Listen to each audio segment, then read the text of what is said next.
Merhaba arkadaşlar, kanalıma hoş geldiniz. Bugün sizlerle bu güzel ajurlu modeli çalışmak istiyorum hep birlikte. Çok çeşitli örgülerde kullanabileceğimiz bir örnek. Lastik gerektirmiyor çünkü başlangıcı böyle dilimli bir şekilde oluyor. Arka yüzümüzde bu şekilde 9 ve katlarından oluşuyor modelimiz.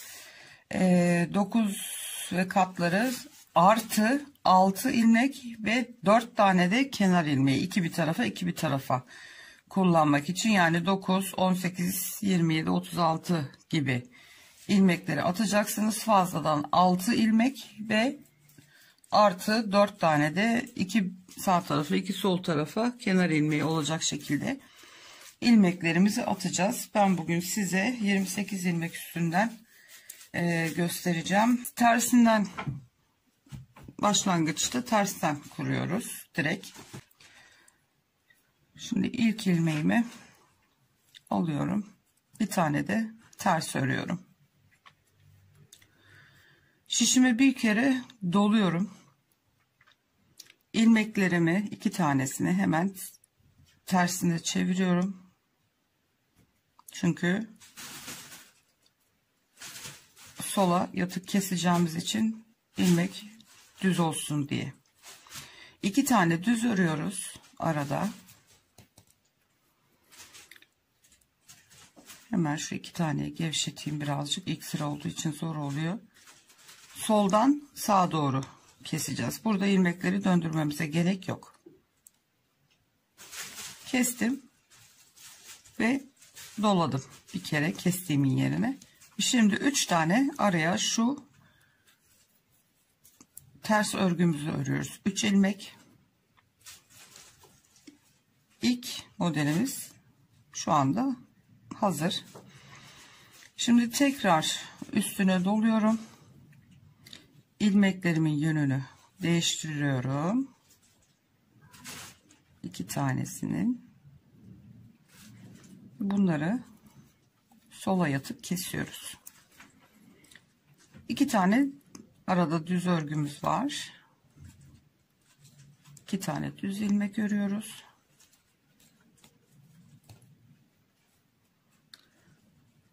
İlk sıra olduğu için zor oluyor. 2 düz ilmeğimizi ördük. Kestim. 2 tane düz ördüm. Ve sağa yatık 2 tane daha ilmeğimi kestim. Üstüne doluyorum ve 3 tane ters ilmeğimi örüyorum.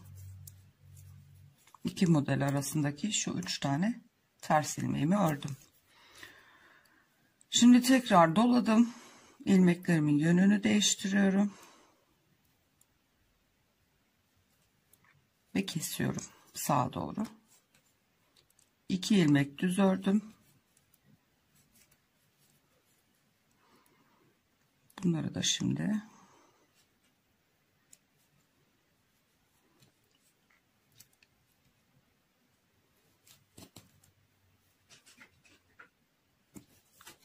kestim. Tekrar bir tane doladım kestiğimin yerine ve 2 tane kenar ilmeğimi ördüm.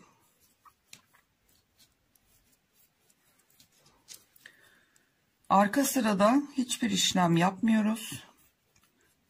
Var olan bütün ilmeklerimizi olduğu gibi ters örgü olarak örüyoruz.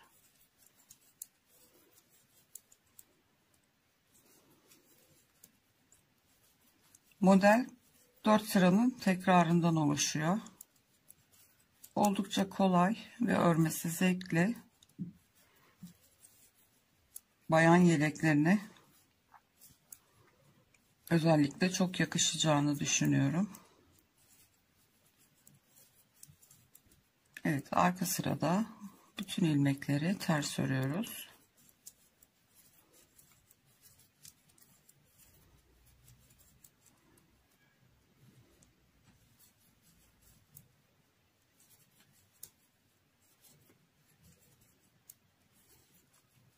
Evet, arka sıramızı bitirdik. Tekrar ön yüzümüze geldik. 3. sıradayız. Şimdi kenar ilmeklerini 2 tane ters örüyorum. Burada bir tane düz ilmeğimiz var. Onu düz olarak örüyoruz. Bir kere üstüne doluyoruz. 2 ilmeğimizin yönünü değiştiriyoruz. Sola yatık keseceğimiz için, düzgün görünmesi için. İlkini sola yatık kestim. Hemen devamında 2 tane düz ilmeğimiz daha var. Onları da bu şekilde sağa yatık kestim. Düz ördüm, üstüne doladım, sola yatık kestim, sağa yatık kestim. Tekrar üstüne doluyorum, düz ilmeğimi örüyorum. Ondan sonra 3 tane ters ilmeğimi örüyorum. Tekrar geldim örnekli yere, bir tane düz ilmeği ördüm, görünen.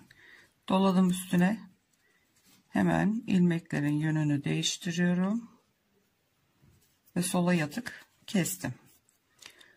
Devamındaki 2 ilmeği de hemen sağa yatık kesiyorum. Gördüğünüz gibi bir tane doluyorum üstüne, düz ilmeğimi örüyorum, 3 tane gelen ters ilmeğimi örüyorum.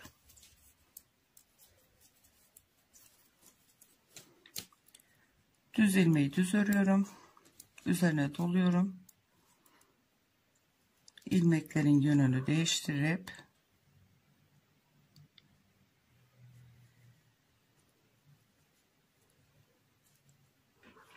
sola yatık kesiyorum.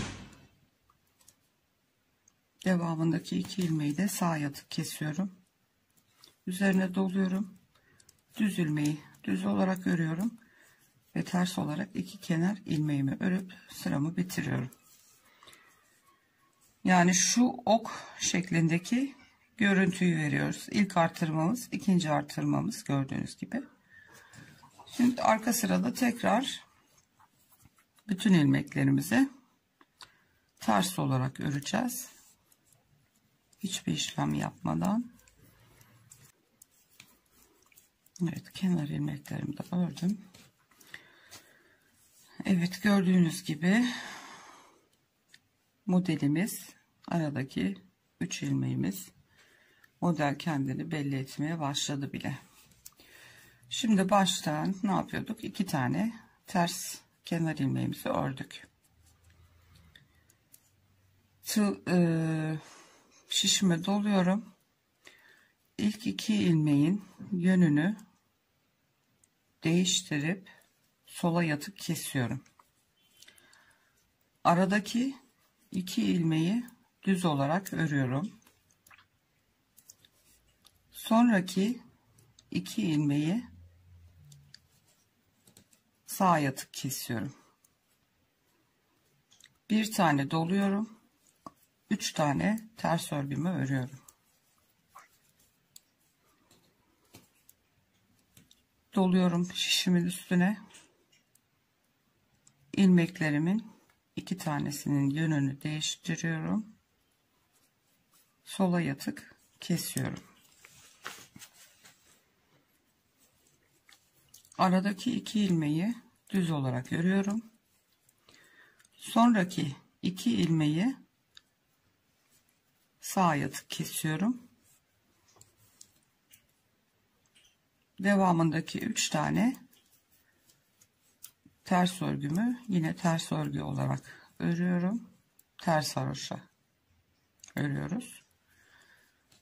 Tekrar doluyorum. İlmeklerimin yönünü değiştiriyorum. Sola yatık kesmiş olduk. Aradaki 2 düz ilmeği düz olarak ördüm. Devamındaki 2 ilmeği de ters sağ yatık olarak kestim. Tekrar doladım ve kenardaki ters olarak 2 ilmeğimi, kenar ilmeğimi ördüm. Arka yüzde hepsini ters örüyoruz.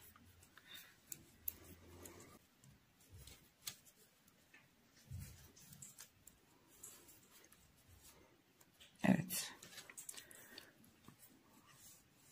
Şimdi ikinci modelimizin 3. sırasındayız. Şimdi ters olarak kenar ilmeklerimi örüyorum. Şimdi burada bir tane düz görünüyor. Onu düz olarak örüyoruz. Bir kere üstüne doluyorum. 2 ilmeğin yönünü değiştirip düz sola doğru yatık kesiyorum. Hemen devamındaki 2 ilmeği de şöyle sağa doğru yatık kesiyoruz.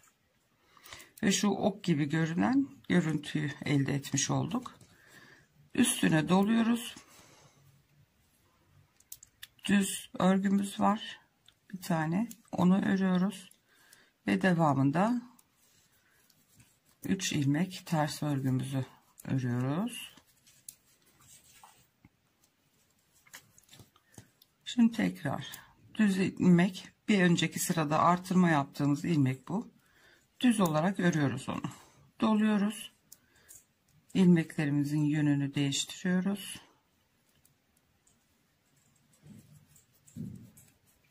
Sola yatık kestik. Devamındaki 2 ilmeği de sağa doğru yatık kesiyoruz. Gördüğünüz gibi şimdi daha belli olmaya başladı. Şöyle üçgen şeklini almış oldu. Üstüne doluyoruz.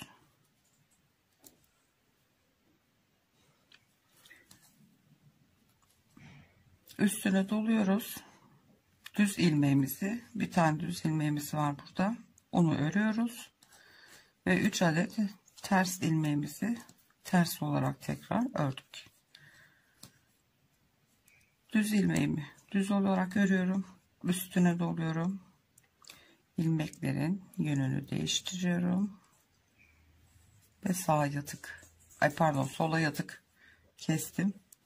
Devamındaki 2 ilmeği de sağa yatık kesiyoruz. Bir kere doluyoruz.